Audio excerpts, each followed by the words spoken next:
Hey everybody, welcome back to my channel. This is Graceful Budgeting. I am a single parent looking to get on a pathway of debt freedom so that I can give generously and enjoy the few fruits of my labor. Y'all, excuse me if I'm like long-winded, not long-winded, if I'm just winded. It is hot. Now, I have no idea what exactly the temperature is here where I am, but I just know it's hot. And I had to just come in from outside. So the AC is always a co-host on the channel. And yeah, it's hot. And I don't even know, like, I can't even. So, again, this is Graceful Budgeting. So today we're going to be budgeting this last check in the month of June. We got paid on June 30th. And our next paycheck is not until July 14th. Whew. Now, forgive me if things are like out of frame or not, you're not able to see everything. I am new to YouTube as a creator, someone who is posting videos. So I have not and probably won't be investing in anything super spectacular as it relates to equipment, as you know, as I see fit. So I am on my iPhone 14 Pro, and I have rigged up a tripod situation. So forgive me if things are not in frame. I'll try to do my best. But as you can already see, I went ahead and I went ahead and wrote out what this last paycheck is going to be covering. Since we don't get paid again until July 14th, I'm only focusing on things that are due before that payday. And fortunately, and I say that very loosely with all the air quotes you can imagine, fortunately I only have one bill that's due, but I do have quite a few debts that are going to be due before I get paid again. Hopefully, but I doubt it because I'm new, I'm small. If you are not able to watch my earlier videos, or you just don't feel like it, totally understand. Just to kind of give you an overview of what's going on, my financial situation. I'm a single parent to one child. I fully take financial responsibility for my child. I do have a child support court order, but child support is not guaranteed, so therefore I do not include it in my budget. And up until now, I have not received a payment, so I don't even think about it. But for the sake of transparency, I'm sharing that with you. I do not have a vehicle of my own. So I do not have a car note. I do not have car insurance. And I irregularly, child, I randomly may contribute to gas. But it's not often because I use Uber most of the time. What else? I do not own or rent. I'm actually renting a room through a family member who was very gracious to allow me and my one child to stay until, you know, I'm able to make more income, or at least be able to save money to get my own place. What else? So with those things, my expenses are pretty low.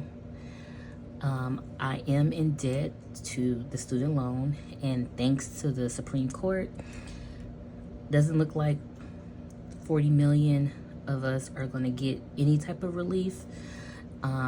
You know, I just to kind of talk about that just a little bit, because it's very draining, especially for a specific demographic, one which I am a part of and minority. But you know what? I had came to the acceptance that I'm gonna have to pay these things back. And from late 2020 to 2021, I was able to pay down 13,000 of my student loan from unemployment, from our tax refunds, and then when I started my job that I have now. So I have about a little over 25,000 left, and I don't oppose paying it. I just wish we didn't have to do interest. Like that would be so much better than trying to give all this kind of relief. If we can't get it, like give us debt interest free. Anyways, so I do have, that is my like one recurring debt.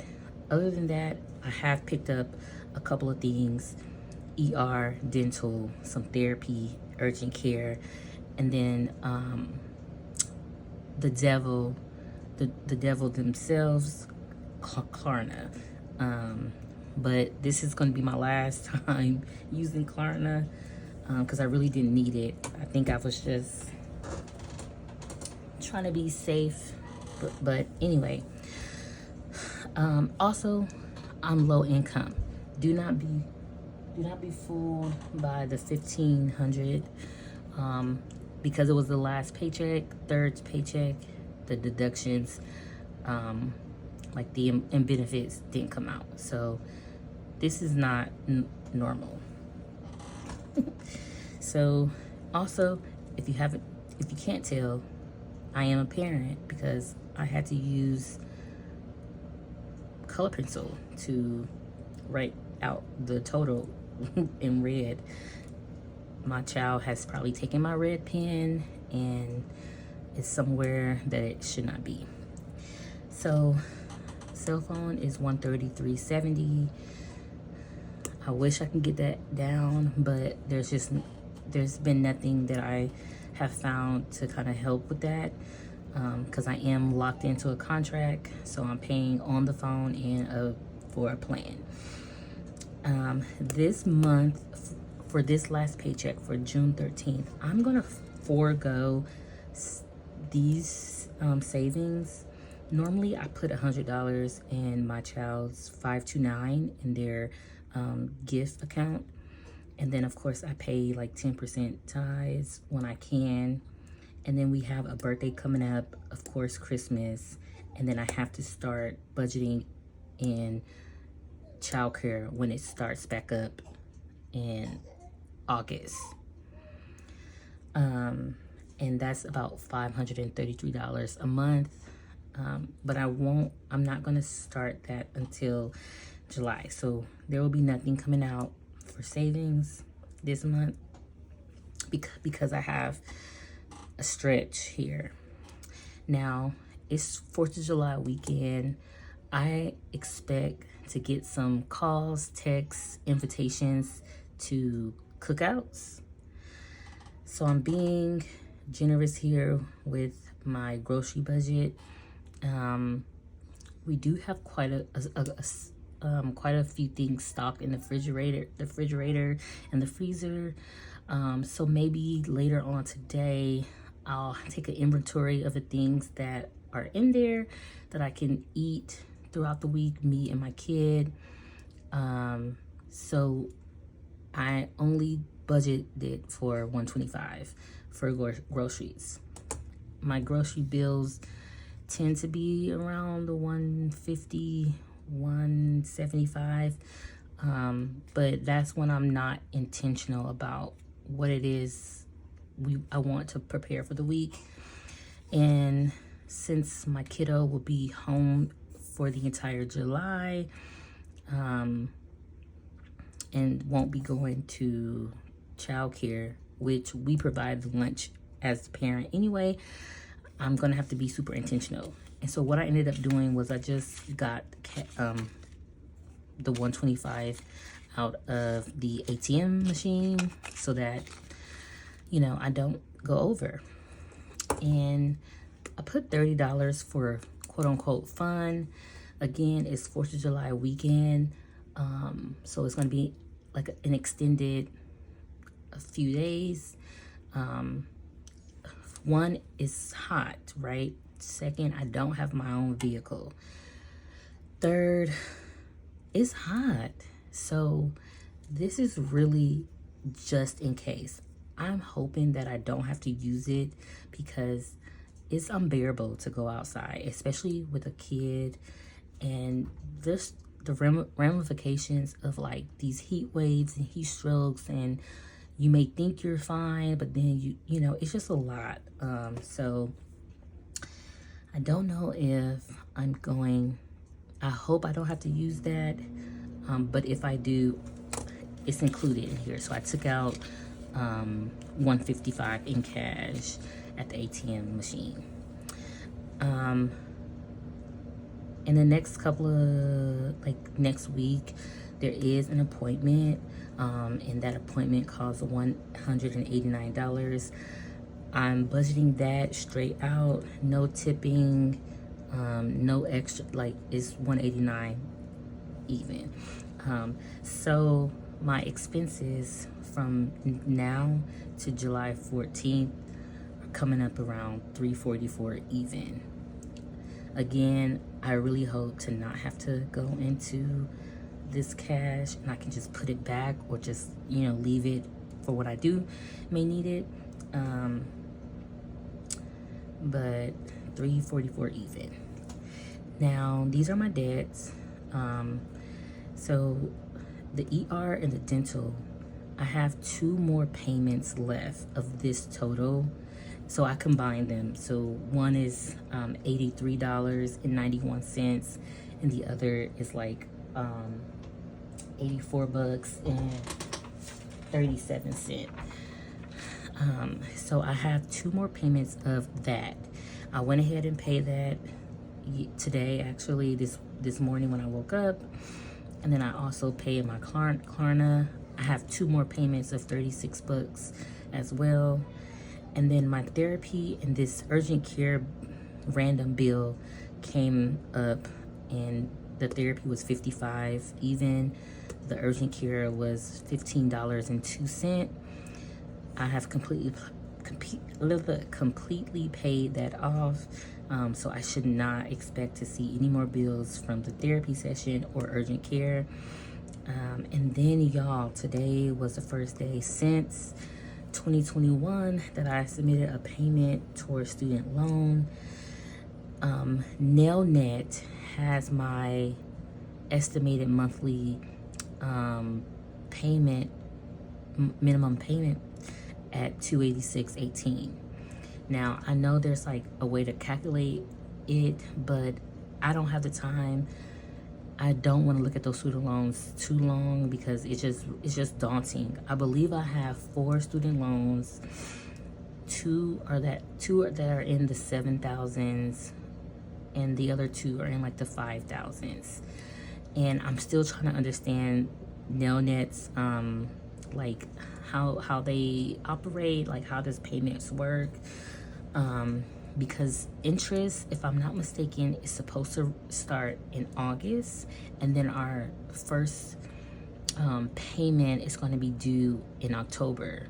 So I'm gonna, you know, with this June check, my July checks, and then of course my August checks, like we technically just have 90 days to come up with a plan, make some payments, and with that, all the debts that came out for this paycheck totaled 560.64. So there's, I, I'm not in the negative. I thought I had calculated it. Okay, so 560.64, 344, and 133.70. I believe that brings my total to $1,038.34. And then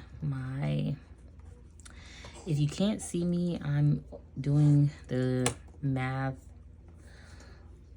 off screen. And then I'm gonna grab my handy dandy calculator on my phone to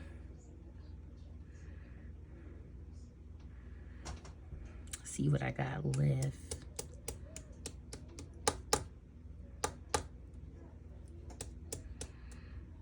So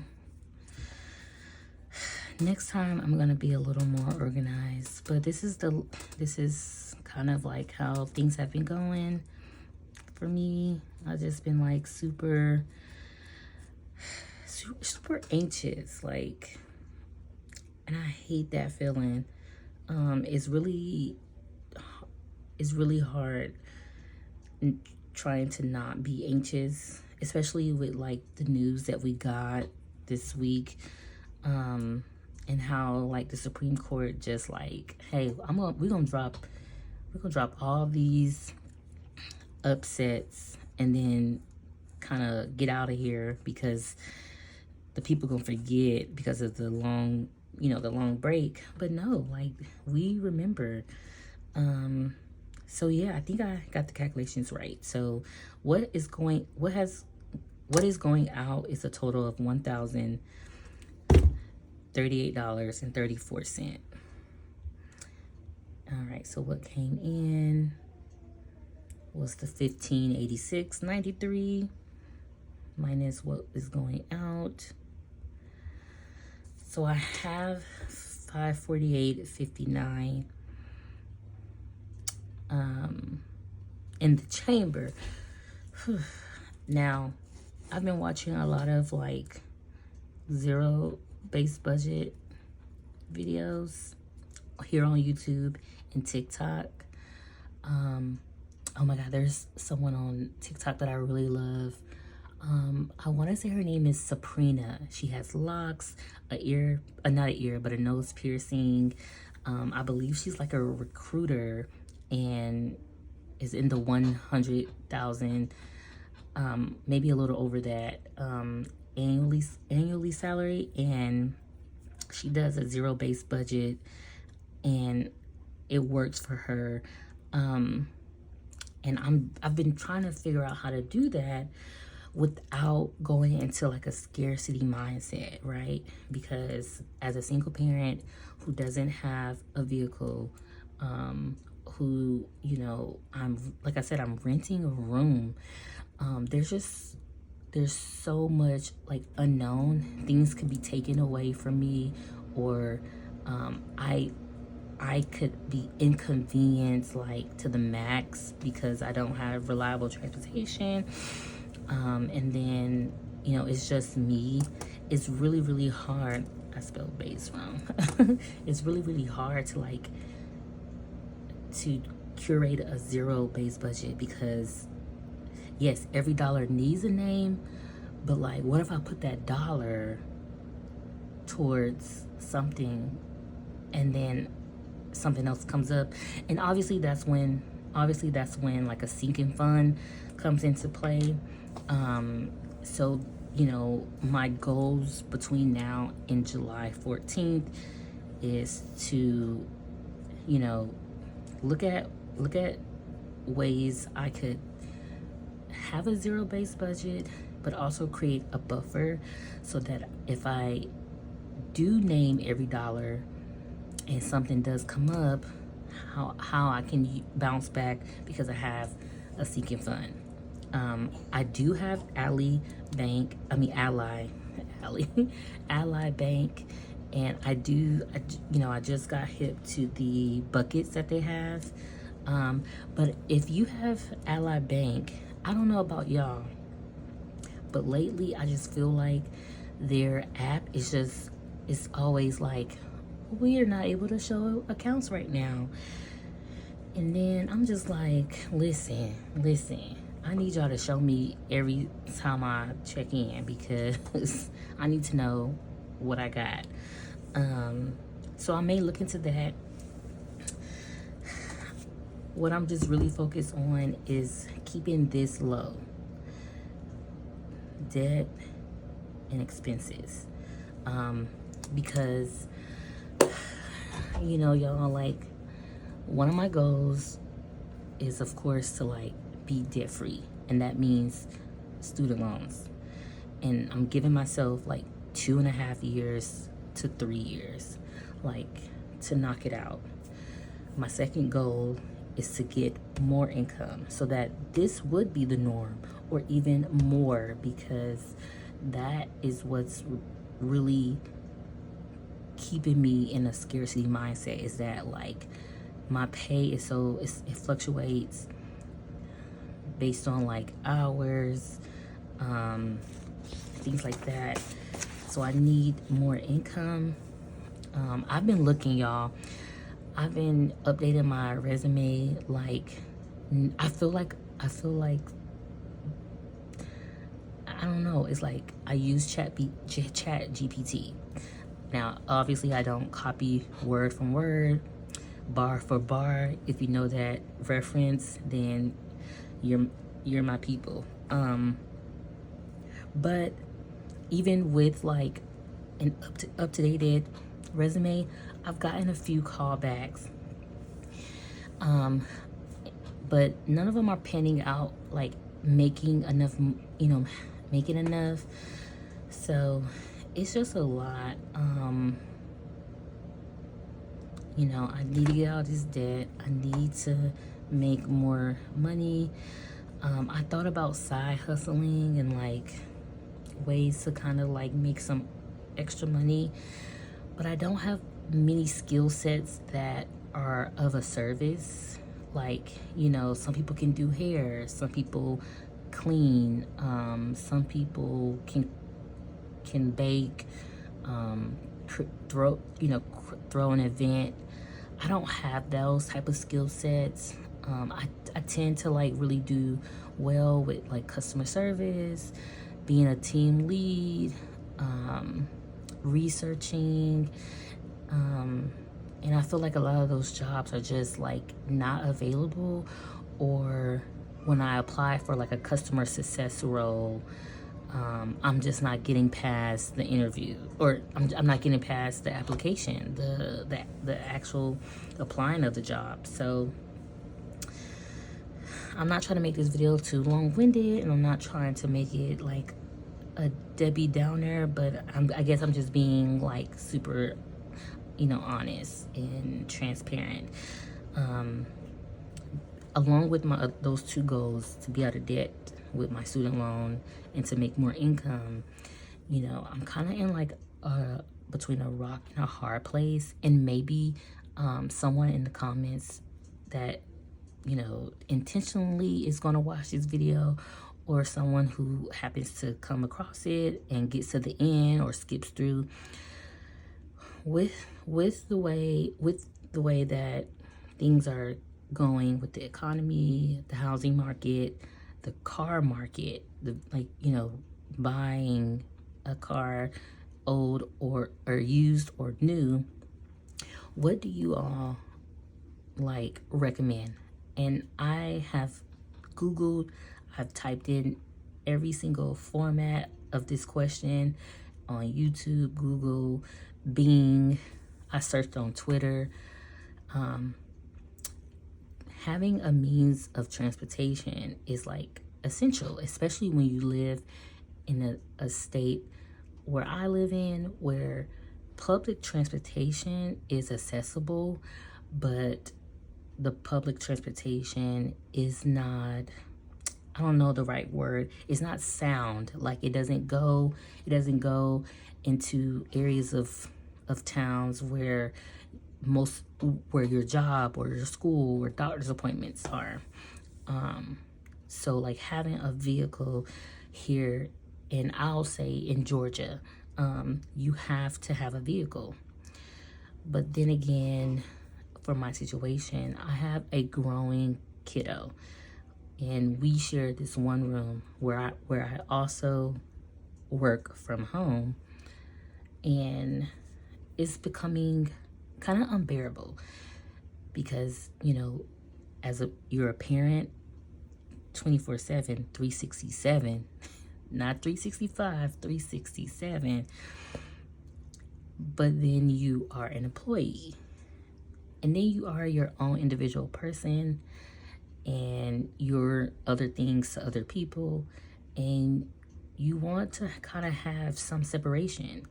And although I know my family member would love to keep me here, I know that it won't be forever because they have been talking about moving themselves, and I'm not trying to be a bed bug and follow them everywhere they go.